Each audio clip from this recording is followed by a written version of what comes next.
सुरक्षा और सशक्तिकरण।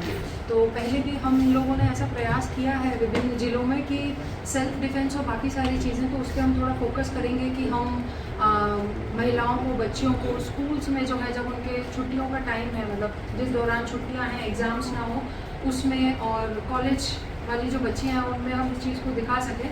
और जब किसी भी गलत करने वाले लड़कों के ऊपर या जो मनचले लड़के आजकल जो ट्रेंड हो गया उनके ऊपर कार्रवाई होती है, तो निसंदेह ये सारी चीज़ें घटते घटते नीचे आ जाती हैं।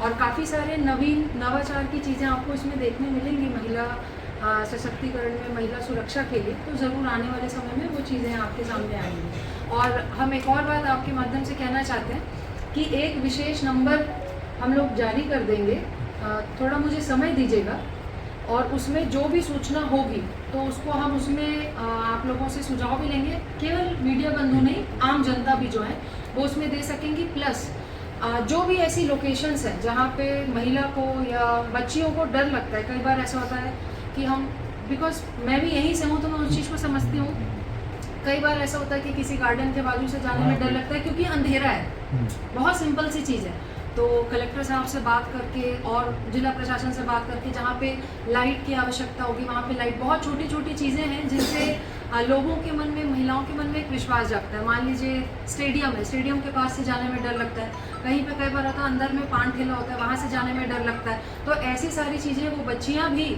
उन लोकेशंस को अगर हमको पिन करके एक लाइन में बता दें कि इस जगह में हमें डर लगता है और इस वजह से डर लगता है, तो हम उसका 7 डेज 10 डेज कोई टाइम लिमिट के अंदर उसका निराकरण करने का प्रयास करेंगे।